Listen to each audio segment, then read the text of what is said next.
Hello friends! For today's video, I will be showing you 3 of my favorite ways how to lift and hold the baby.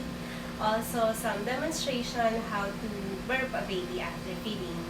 So, for this purpose, we will be using this stuffed animal because we don't have a baby at home and there are also no dolls that I can borrow at the moment.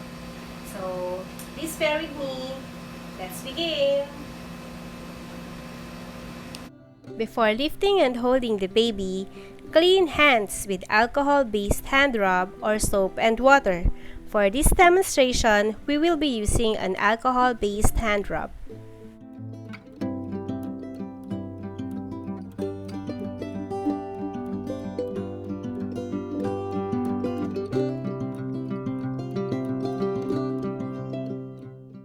Cradle hold.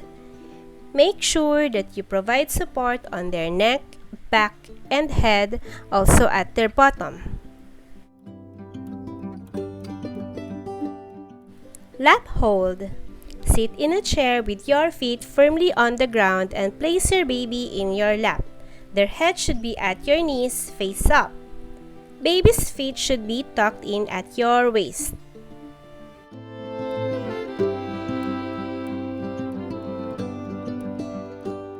Hip hold. Face your baby outward and make her sit on your hip bones. You should wrap your arm around her waist and baby will be able to look around comfortably.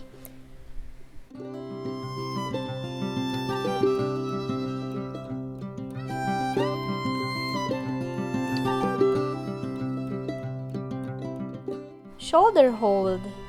Make sure that you use a burping cloth to manage the mess. Sit upright or stand and hold your baby against your chest. Your baby's chin should rest on your shoulder. Gently tap or rub the back to help him burp.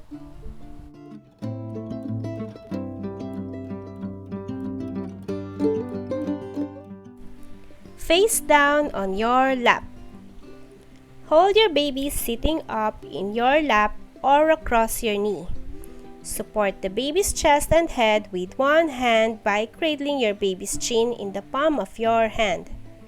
Gently tap the back or rub to help him burp.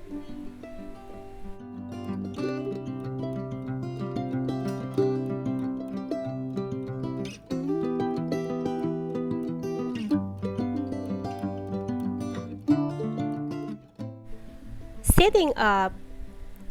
Gently assist the baby to be in a sitting position, support the neck and the head, gently pat the back or rub to help him burp.